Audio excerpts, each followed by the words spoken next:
Mesdames, Messieurs, bienvenue à l'émission Toute la Bible en parle. Nous sommes vraiment reconnaissants. Vous remarquez, c'est Toute la Bible en parle. Nous avons un nouveau décor et grâce à Fernande Fleuriste Incorporée, aussi à Kitatou qui nous ont gracieusement prêté toutes ces belles choses, nous sommes vraiment contents de refaire cette émission Toute la Bible en parle pour vous. Pendant toute une série, il y a 26 émissions à venir. Et ce soir, c'est spécial, Gilles et Carole d'Extase. Nous entretiendrons de ce qui les frappe le plus dans la Bible, ce qu'ils aiment le plus aussi dans le caractère de Dieu. Ils nous parleront de leurs expériences aussi en tant que chrétiens, en tant qu'enfants de Dieu, face à cette relation personnelle avec le Seigneur Jésus-Christ. Au cours de l'émission, vous entendrez aussi, ils sont là au cours des prochaines semaines, même vous les verrez, la famille Arbour.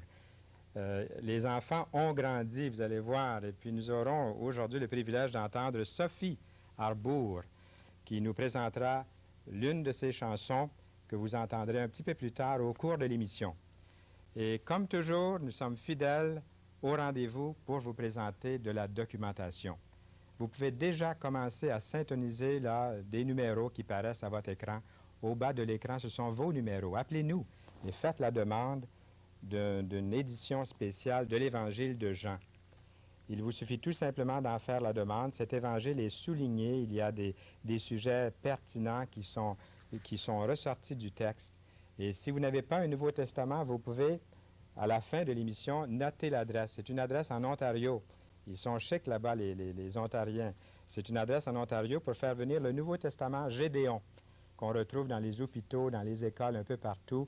C'est peut-être pas la couleur rouge que vous allez recevoir, mais vous allez recevoir un joli petit volume, un Nouveau Testament qui vous sera envoyé tout à fait gracieusement. Et comme nous l'avons annoncé, ils sont là, c'est Gilles et Carole d'Extase qui vont nous parler de leur nouvelle vie dans le Seigneur Jésus-Christ. Bonjour et bienvenue à l'émission Toute la Bible en parle. Bonjour. C'est vrai que je ne vous connaissais pas avant l'émission. Je fais votre connaissance ce soir. Et déjà, c'est comme si je vous connaissais depuis un bon bout de temps. Ça nous fait plaisir d'être ici avec toi ce soir. Oui. Vous allez nous raconter ce que vous faites dans la vie, par exemple, pour un petit peu casser la glace et puis s'identifier avec ce que vous faites. Moi, je suis directeur à Bell Canada, une situation où peut-être une position par les temps qui courent où les gens sont au courant un peu de tout ce qui se passe à Bell. Étant aussi compétissant des deux côtés, c'est pas une situation facile, mais j'ai bon espoir que bientôt, là, on va pouvoir retrouver nos activités normales. C'est certain que la communication va bientôt se faire là, dans l'harmonie. Je l'espère. Et puis tout le monde espère la même chose. Ah, je crois que oui. Oui. Et qu'est-ce que vous faites dans la vie, Carole? Moi, quand les gens me posent cette question-là, ça me fait toujours un plaisir de dire que je travaille pour Gilles d'Extase, à la maison. À la maison. À prendre soin du foyer, des enfants. Est-ce que vous avez trouvé le terme juste pour qualifier ce que vous faites à la maison? Moi, j'aime bien le titre « L'âme du foyer » pour ce que vous faites. Oui. L'âme du foyer. Oui, je trouve que c'est important. C'est très important. Oui. Vous avez des enfants à la maison? Oui, j'ai 2 jeunes enfants, une petite fille de 6 ans et un garçon de 2 ans. Ah bon, ça tient pas mal occupé, ça. Oui, oui, oui. Oui. Et puis là, ce soir, vous vous retrouvez ici, vous avez une profession, un travail, vous êtes l'âme du foyer avec tous ces enfants, ces 2 enfants-là, et tous les amis qu'ils amènent à la maison, sûrement.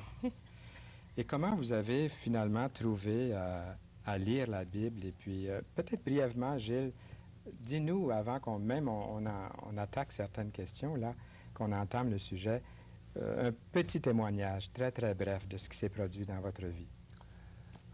Rapidement, disons, tout ça s'est passé après le mariage. Un de nos couples d'amis, Jean-Pierre et puis Sylvie, venaient à l'occasion à la maison prendre le souper, puis faire le brin de jasette là, sur différents sujets. Et puis, à un moment donné, Jean-Pierre, dans la soirée, les femmes jouaient aux cartes dans la cuisine. Jean-Pierre m'apporte comme sujet, « Gilles, lis-tu la Bible? » Je dis « Non. » Il dit « Moi, j'ai commencé un cours de Bible par correspondance. » Ça a piqué ma curiosité. J'aimerais ça que tu me passerais le cours. Et puis, de fil en aiguille, j'ai commencé à faire un parallèle avec la Bible et puis le cours par correspondance. Je ne comprenais pas.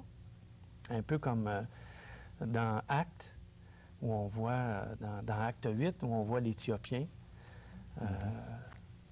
lire les Écritures, pas comprendre, et Philippe à courir et puis aider l'Éthiopien à lire ce que la lecture, à lui faire comprendre le sujet qu'il comprenait. Donc, j'avais de la misère à comprendre tout cela. Et puis, en même temps, un autre de nos couples d'amis, à notre insu, Raymond et Sonia, priaient pour nous, pour qu'un jour, ils puissent nous apporter cette bonne nouvelle qui est l'Évangile. Parce que l'Évangile veut dire bonne nouvelle. Alors, c'est la bonne nouvelle. C'est la bonne nouvelle. Donc, c'est ce qui est arrivé. Un jour, Raymond et Sonia ont été invités à la maison. Et puis là, les questions et puis les textes bibliques toute la journée à lire ensemble. Et puis, moi et Carole, on était assoiffés par la vérité. Un sujet qu'on n'avait pas touché auparavant. J'avais eu une vie active auparavant, une vie de célibataire, tout ce que quelqu'un pouvait désirer obtenir, je l'avais eu. Mais là, il y avait cette question de Dieu. Et puis, cette question où Raymond, un jour, m'avait posée, Gilles, où seras-tu pour l'éternité? Et puis, ça a été un départ de cette nouvelle vie, de cette vie spirituelle que Dieu nous a donnée. Et puis vous, Carole, c'est arrivé pas très longtemps après ou c'est arrivé en même temps? C'est arrivé en même temps. Disons qu'au premier abord, j'étais plutôt rebelle à ça, réticente. Je voulais pas trop... tu sais, j'avais une crainte. Mais finalement, c'est la parole qui m'a vraiment convaincue elle-même. Mais on va parler de la parole, justement, puisque vous mentionnez ça. Qu'est-ce qui vous a frappé le plus dans la Bible, Carole? Il y a tellement de choses de frappantes. Commencez n'importe où, je suis certain que ça va être bon. Oui. La première chose qui m'a vraiment frappée, c'est de découvrir Jésus-Christ comme quelqu'un de grand, de découvrir l'autorité de Jésus-Christ.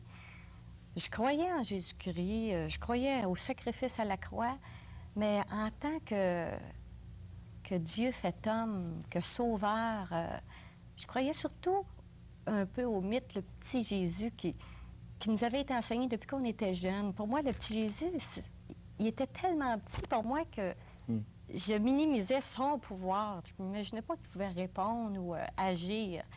Et puis c'est en lisant que j'ai vu, comme il est dit dans Luc, qu'il est grand et qu'il sera appelé le Fils du Très-Haut. Dans Luc 1, 32, il est écrit cela. Et puis qu'il n'y a par lui que nous pouvons avoir accès à Dieu. Toutes ces choses m'ont fait voir Jésus sur un autre angle. Je ne pouvais plus m'imaginer le petit enfant de la crèche. Pour moi, c'était trop grand. Et puis aussi, le fait que nos prières ne sont entendues seulement que si nous passons par Jésus. Cela m'a vraiment, vraiment frappée. Si je peux lire un texte, d'ailleurs. Allez-y, Carole. Nous sommes ici, toute la Bible en parle. Même si vous avez une Bible à la maison, un Nouveau Testament ou un petit livre de la parole que vous avez reçu de toute la Bible en parle, nous vous encourageons à aller chercher, puisque Carole va nous donner la référence et vous pouvez déjà suivre avec elle dans votre propre Bible. C'est dans 1 Timothée, le chapitre 2, le verset 5, qui nous dit « Car il y a un seul Dieu et aussi un seul médiateur entre Dieu et les hommes, Jésus-Christ homme. » Et puis, pas Jésus-Christ petit enfant, Jésus-Christ homme. C'est curieux comme on est porté à mettre Jésus-Christ comme l'enfant Jésus, là, où on le montre mort dans les bras de sa mère, ou sur une croix, impuissant. Comment se fait-il qu'on présente toujours Jésus impuissant, inanimé, puis petit bébé? C'est ce qui vous frappe? C'est ce qui m'a frappé, qu'il y avait tellement... qu'il est ressuscité, finalement. Il est mort... il était adulte, puis il est ressuscité adulte aussi. Puis ça m'a frappé de voir ça, parce que c'était pas dans ma croyance de croire que seulement que par lui, on pouvait avoir réponse à nos prières. C'était par d'autres personnes et non par lui. Mais c'est vraiment rien que lui. Puis c'est vrai que ça marche. On s'aperçoit que vraiment Dieu répond par Jésus. C'est ça. La prière était une preuve dans votre vie que Dieu répondait. Donc, il était là, il était présent, il s'est intéressé à vous. Oui. Bien, merci, Carole. On va revenir dans quelques instants. Moi, je suis curieux de demander quelque chose ici, à cause de ce que vous avez dit tantôt, Gilles, concernant le Dieu, puis tout ça, son caractère. Qu'est-ce que vous aimez le plus dans le caractère de Dieu, à mesure que vous avez lu la Bible et que vous avez commencé à vous intéresser, comme vous avez fait, là, comme vous avez expliqué? qu'est-ce qui c'est qui vous a le plus frappé dans le caractère de Dieu? Pour beaucoup de personnes... Ou qu'est-ce que vous aimez le plus dans son caractère? Oui, alors pour moi, ce que j'aime le plus dans le caractère de Dieu, c'est son pardon divin, sa miséricorde.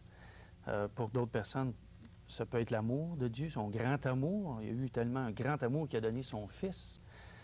Et puis, il y en a d'autres les qualités de Dieu vont être sa fidélité, sa justice, Pouvez-vous sa nous présence. donner un exemple, Gilles, de comment Dieu s'est manifesté chez vous par son pardon? Ou est-ce que vous avez quelque chose à nous dire de concret là-dessus? Sur le pardon divin, là, moi, ce qui me marque avec Dieu, Dieu oublie, Dieu pardonne. Lorsque quelqu'un vient à Jésus, donc il faut venir à Jésus, Dieu oublie la vie passée de n'importe quel individu. Quel que soit le geste, quelle que soit la vie antérieure, sa vie passée est effacée. Moi-même, j'ai eu une expérience dans ma vie où j'ai eu à demander pardon, un pardon officiel, sans entrer dans les détails. Et puis, il a fallu que je passe par une certaine hiérarchie. J'ai senti que les hommes avaient de la difficulté à pardonner une erreur, peut-être de jeunesse. Mais lorsque je suis venu à Jésus-Christ, cette faute-là, je l'ai sentie, là, c'était comme un fardeau enlevé sur mes épaules.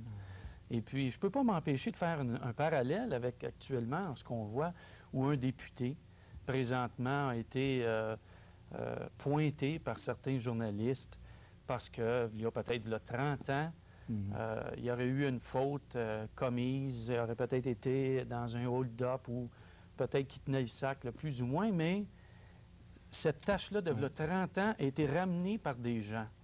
Mais moi, je peux assurer qu'avec Dieu, celui qui vient à Jésus-Christ, quelle que soit la faute, les fautes sont enlevées, les fautes sont pardonnées. Dieu ne s'en souvient plus. Et pas parce qu'il n'y a pas de mémoire, Dieu.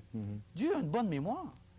C'est parce que à travers Jésus, il oublie ces fautes-là. Puis j'ai un texte, moi, j'aimerais partager un il faut autre absolument texte. regarder ça, Gilles. Dans Jérémie. Oui. Il y a des gens qui parlent avec la Bible fermée. À toute la Bible en parle, nous parlons avec la Bible ouverte. Alors, C'est le but de l'émission. Fernand, je donne l'occasion aux gens, là, dans Jérémie, dans l'Ancien Testament, au chapitre 31 et au verset 34, « Celui-ci n'enseignera plus son prochain, ni celui-là son frère, en disant, « Connaissez l'Éternel, car tous me connaîtront. Depuis le plus petit d'entre eux jusqu'au plus grand, oracle de l'Éternel, car je pardonnerai leurs fautes et je ne me souviendrai plus de leurs péchés. » Ça, c'est Dieu qui dit ça. Mais oui, c'est Dieu qui dit cela. Donc moi, c'est sûr que je ne suis pas parfait. Il n'y a pas personne de parfait. J'ai des qualités, j'ai des défauts. Mais je demande pardon sincèrement à Dieu en me repentant et en essayant de tout cœur, en demandant l'aide du Seigneur, de ne pas pratiquer ce qu'on appelle péché ou peut-être une action qui est déplorable ou qui n'est pas approuvée par la parole de Dieu. Donc, moi, c'est le pardon divin. Combien c'est dur à des hommes et à des femmes de pardonner à leurs conjoints, de pardonner à leurs voisins, de pardonner à leurs enfants. Des gens vont peut-être même mourir sans avoir pardonné. C'est vrai.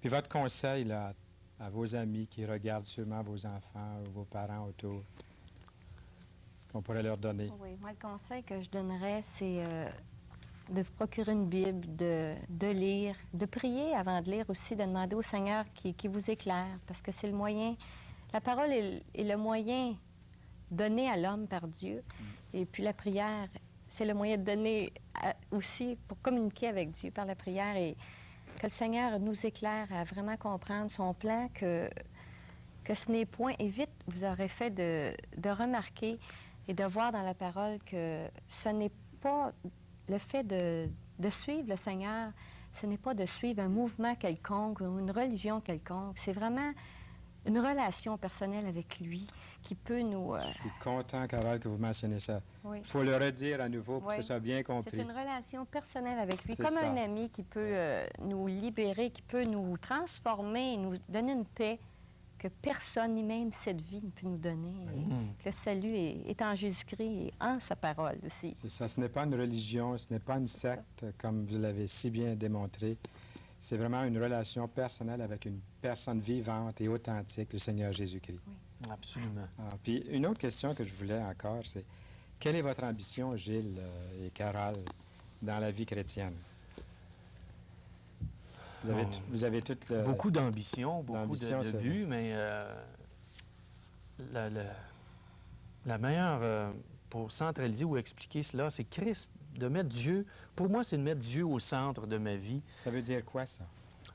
Dieu au centre de ma vie, je le dis, si je pourrais faire un dessin, là, c'est Dieu au centre avec les activités comme ma famille est une grande importance dans ma vie.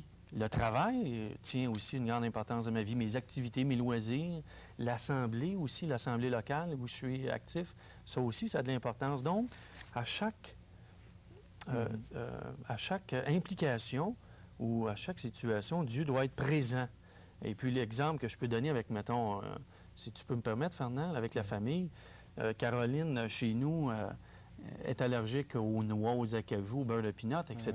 C'est Et rare. puis, à un moment donné, on était chez grand-maman, et puis elle a pris du chocolat avec des pinottes. Et puis là, tout de suite, elle est venue comme enfler, la langue épaisse et tout ça. Et puis la réaction que j'ai eue, j'ai pris Caroline, je l'ai emmenée dans la chambre de bain, on s'est mis à genoux, on a prié tout de suite. Ouais. Caroline avait 4 ans à ce moment-là. Elle est sortie de là, et puis normalement, là, il aurait fallu peut-être aller à la clinique ou à l'hôpital, elle est ressortie de là, il n'y avait plus aucune trace. Ça, c'est de mettre Dieu au centre. Tout de suite, il y avait une situation qui se présentait, on n'a pas paniqué, on a prié. Et puis, je ne dis pas que c'est un miracle, Merci mais d'avoir c'est une partagé guérison. ça. Oui, c'est Une concret. guérison où Caroline, elle avait 4 ans à ce moment-là. Aujourd'hui, c'est merveilleux. Elle Comment va c'est... s'en souvenir toute sa vie, Oui. cette petite Ah oui. fille-là aussi. Ah oui.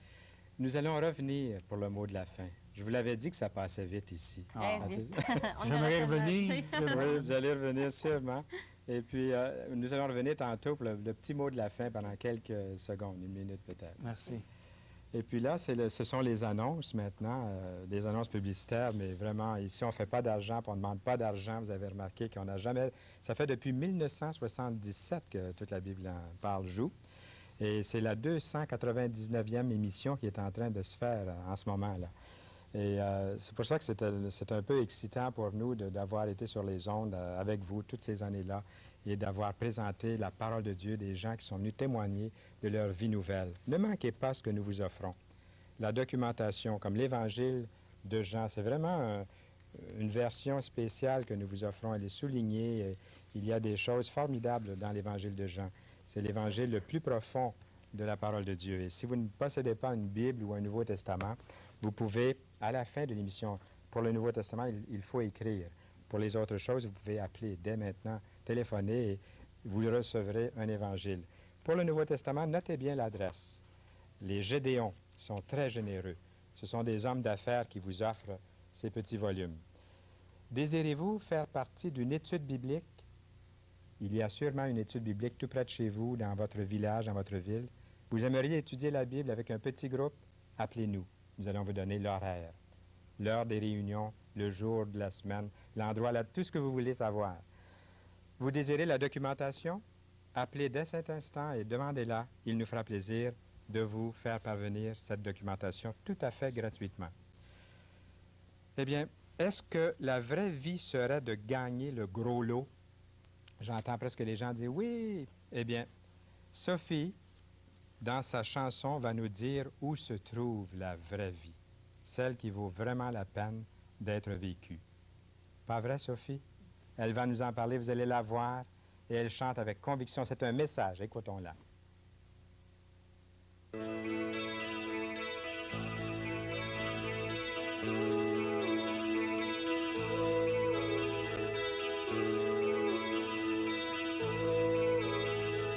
Dieu bénit, Dieu guérit, Dieu nous donne à tous la vie.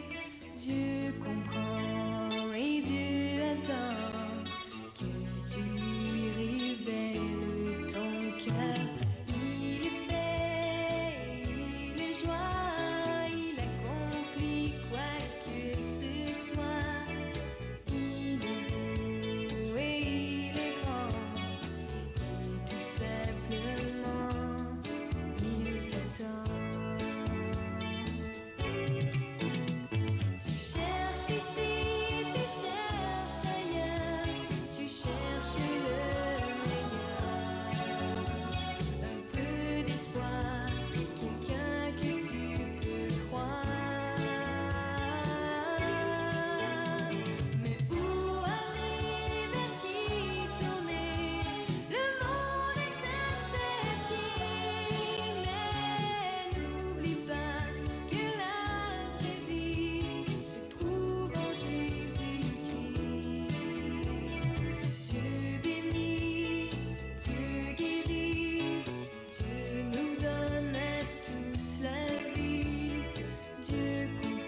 Merci beaucoup, Sophie. Et le jeune homme qui était à côté d'elle, c'est son papa. Oui, croyez-le ou non.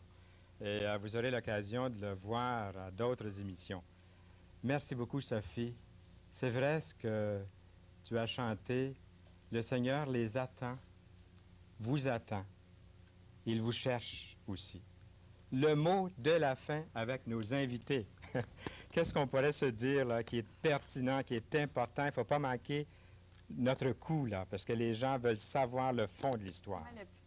Le plus important que je pourrais dire à tous les gens, et en particulier à tous ceux que j'aime, mes proches, c'est le verset qui est tellement clair, qui dit dans Jean, le chapitre 5, le verset 24, « en vérité, je vous le dis, celui qui écoute ma parole, qui l'écoute et qui croit à celui qui m'a envoyé, a la vie éternelle. » C'est une promesse, c'est pas peut-être. A la vie éternelle.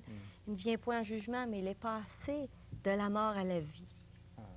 Et c'est cette vie que je souhaite. Puis moi, Fernand, Oui, je dois tout de suite enchaîner en temps, disant, oui. Jésus dit, « Je suis le chemin, la vérité et la vie. Et nul ne vient au Père que par moi. » C'est Jésus qui dit cela. Amen. Et merci beaucoup, beaucoup, Gilles et Carole. Ça m'a fait plaisir de faire votre connaissance. Moi aussi. C'était trop rapide. Je savais que j'avais d'autres frères et d'autres sœurs dans Oui. ce monde. Et j'en ai rencontré encore une couple ce soir, Eh bien, aujourd'hui. gloire à Dieu, moi aussi, Oui. ça m'a fait plaisir. Oui, ça m'a fait vraiment plaisir. Que le Seigneur continue Oui. à vous Que le Seigneur bénir. bénisse l'émission On aussi. va suivre votre travail là, pour vos ambitions dans le Seigneur. Merci. Et puis maintenant, c'est à votre tour. Quand est-ce que vous allez venir ici à l'émission rendre témoignage comme Gilles et Carole? Est-ce que ça ne vous dirait pas d'avoir l'assurance de votre salut aussi? D'en avoir la certitude? J'aimerais vous lire de temps en temps une lettre qui nous parvient, ceux qui écrivent en Ontario pour recevoir le Nouveau Testament Gédéon.